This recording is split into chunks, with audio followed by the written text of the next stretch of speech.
Aslam Farooqui ji, deputy mayor R Tiwari ji और तमाम ये उपस्थित आए हुए टूरिज्म इंडस्ट्री के expert, hoteliers, travel agent, tour operators और अन्य भाइयों और बहनों, नौजवान साथियों, आज बहुत ऐतिहासिक काम हुआ है।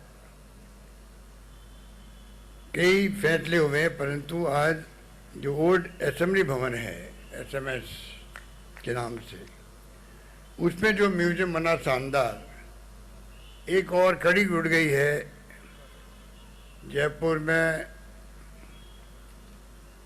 टूरिज्म के लिए। आज राजस्थान जो है लगातार प्रगति कर रहा है। जो ट्रायंगुलर कर रहा था, गोल्डन ट्रायंगुलर, दिल्ली, जयपुर, आगरा, अब वो इतना एक्सपेंशन हो गया उसका खुद का, नए नए क्षेत्र खुल रहे हैं। वाइल्ड लाइफ के आप देखते हैं कि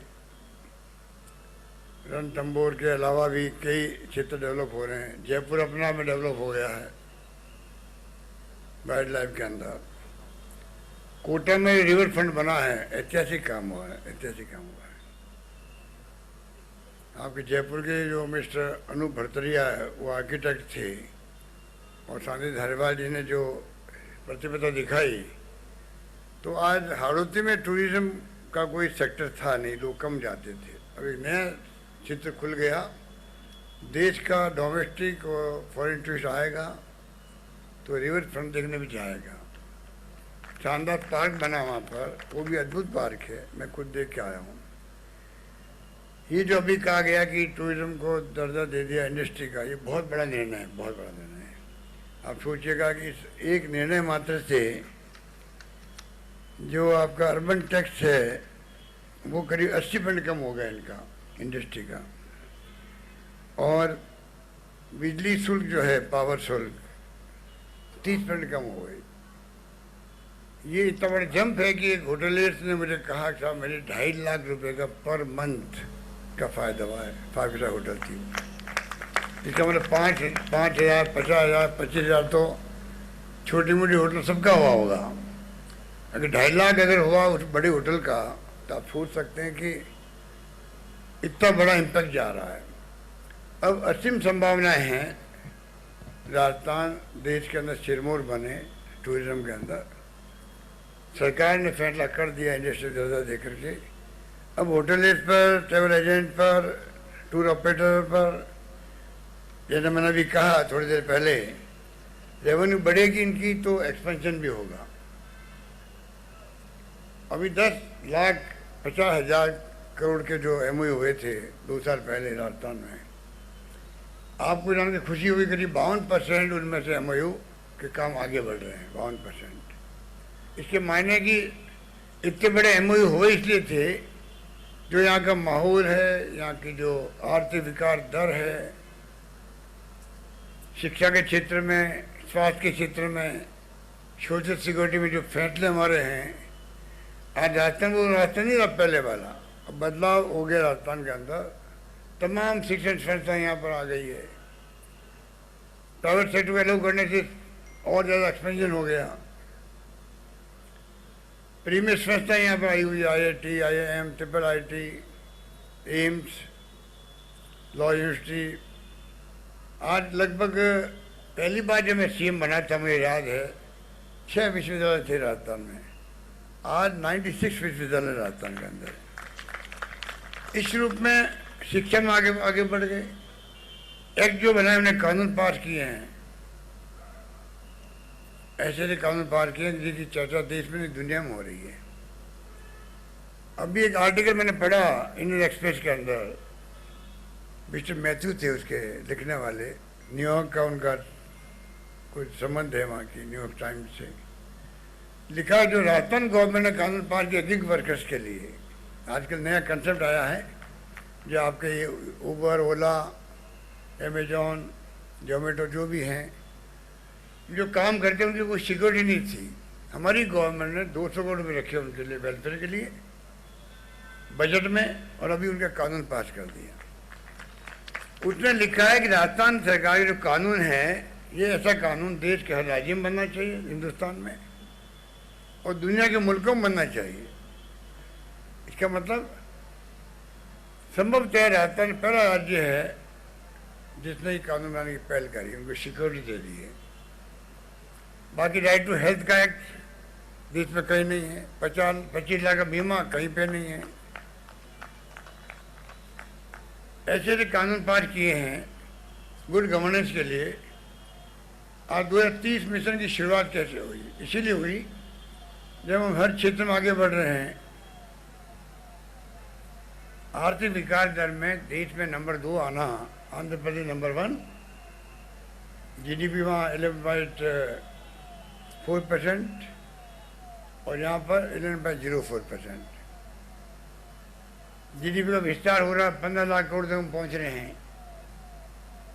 आधा फुट आइटम मजबूत है, करीब 1.5 लाख करोड़ किलोमीटर सड़कें बनी राजस्थान। राजस्थान सड़कों के मामले में भी अव्वल है देश के अंदर। National highways, state highways, district major road, mega highway road. आज पहले गुजरात से आते थे तो समझ लो कि राजस्थान आ गया, ऐसी स्थिति थी, सड़कें खराब थी। अब ऐसी स्थिति नहीं है। तो हर क्षेत्र में आगे बढ़ रहा राजस्थान है। हम चाहेंगे 30 तक जो है पर कैपिटा इनकम राजस्थान की, हैप्पीनेस इंडेक्स बढ़े, राजस्थान में इन्वेस्टमेंट आए, क्योंकि महंगाई बेरोजगारी बहुत बड़ी चुनौती होती है युवाओं के सामने भी, परिवारों के सामने भी। महंगाई के राहत के लिए हमने कई कदम उठाए हैं, आप सब जानते, मैं रिपीट नहीं करना चाहूँगा। तमाम कदम इसलिए उठाए गए हर घर में कुछ बचत हो। चाहे 2000 यूनिट हमने फ्री करी हो किसानों के लिए, चाहे 500 में गैस सिलेंडर दे रहे हो, 100 यूनिट बिजली की, तो करीब 90 लाख लोगों का बिल जीरो होने लगे राजस्थान के अंदर। तो ये बचत का काम है, बचत का काम है। इसलिए मैंने कहा कि आने वाले वक्त के अंदर जिस रूप में हमने फैसले किए हैं उसके कारण से राजस्थान चर्चा में आ गया। राजस्थान देश के अंदर पहले कोई चर्चा में नहीं था, अब कम से कम हर राज्य में चर्चा में।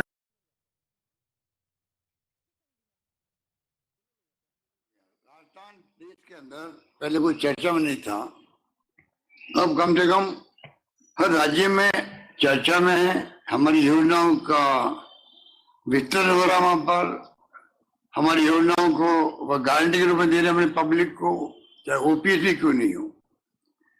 ओपीएस का फैसला भी मानवीय दृष्टिकोण से कर्मचारियों के लिए एक्स्ट्राऑर्डिनरी फैसला है, मैं जानती इस बात। राजस्थान हेल्थ सर्विसेज एक्ट अपना बड़ा फैसला है, वो जुड़ गए चिरंजीवी योजना से, मतलब सबका बीमा कर दिया राजस्थान वासियों का। केंद्र सरकार की योजना है, लोग तो समझ नहीं पाते हैं, वो खाली एक वर्ग के लिए 5 लाख का बीमा, वो है सोशियो इकोनॉमिक सेंसस, जो उन तक सीमित है, 30 करोड़ लोगों को मान लो। राजस्थान के अगर संदर्भ में देखें अपन तो कुछ लाखों में होते हैं, हमने सबको जोड़ दिया।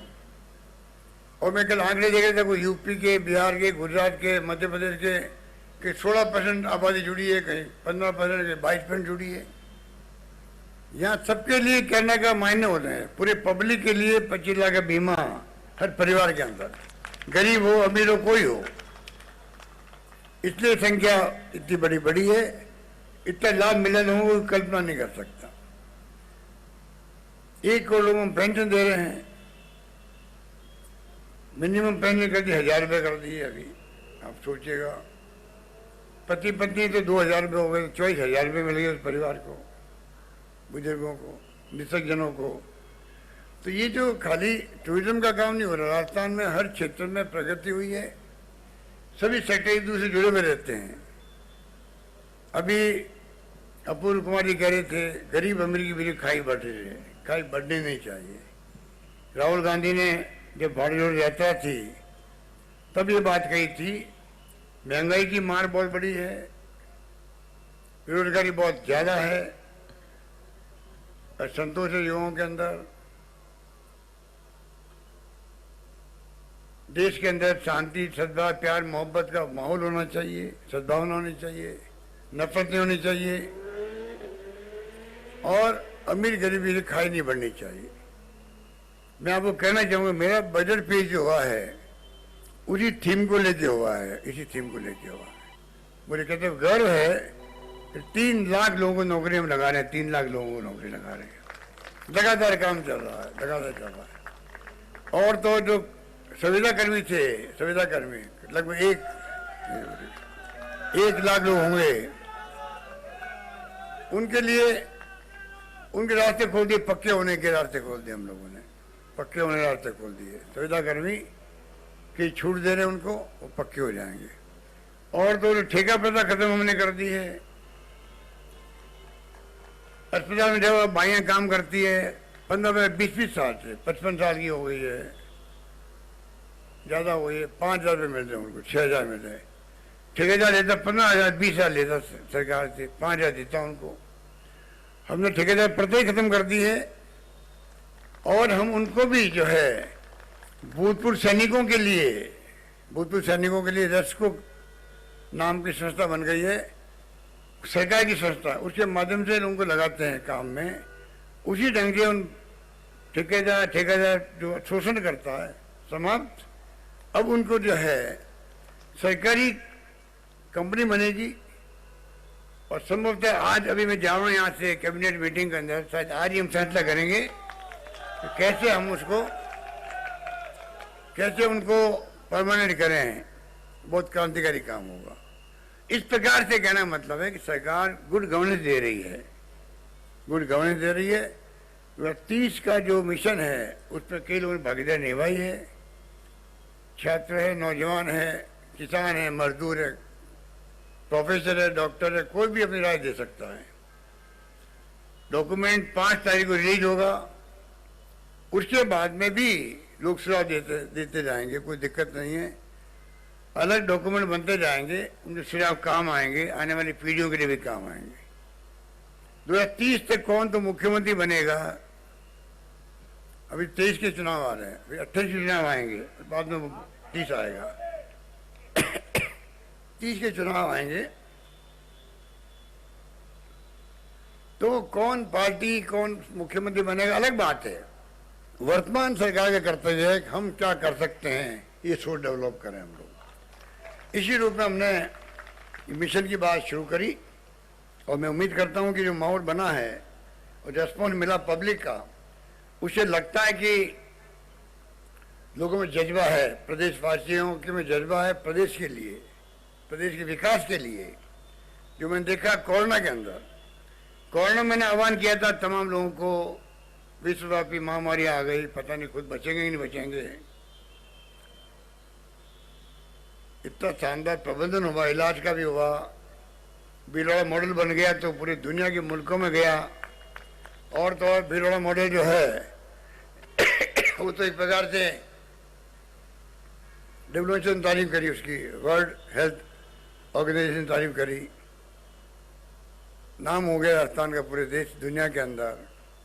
ऑक्सीजन किसी को भरने नहीं दिया राजस्थान के अंदर, जबकि आप बताइए कहाँ कहाँ ऑक्सीजन की कमी आई। ऑक्सीजन जो है कई जगह बीमार को ऑक्सीजन चढ़ रही है, ऑक्सीजन खत्म हो गई। नहीं देखा आपने, अखबारों के अंदर आता था उस वक्त में कितने लोग मारे गए थे। राजस्थान में एक आदमी नहीं मरने दिया हम लोगों ने। चार्टर प्लेन भेजे हम लोगों ने दवाई लाने के लिए, 1 दिन की देरी नहीं होनी चाहिए। शानदार प्रबंधन किया हमने। तो कहना मतलब है कि उस वक्त मैंने देखा जज्बा, मैंने कहा कोई भूखा नहीं सोना चाहिए। पूरे प्रदेशवासियों ने रिश्ता निभाया आपस में एक दूसरे को, मानवता के साथ में। और हमने ठेले वालों को, क्योंकि ठेले बंद हो गए थे, वहाँ जाए कौन, सब घरों बंद थे, लॉकडाउन था, 32 लाख लोगों को हमने ढूंढवाया। सरकार ने 5 बार DBT करी बैंकों के अंदर उनके लिए, 5,500 रुपये दी उनको। कलाकार में अभी कलाकार या कला दिखा रहे थे, इनकी कला कौन देखे, सब लोग घरों बंद थे। 5-5 हज़ार रुपये इनको हमने DBT करी इन लोगों से। इस प्रकार से हमने ध्यान रखा प्रदेशवासियों का। इसलिए लंबी बात नहीं कहता।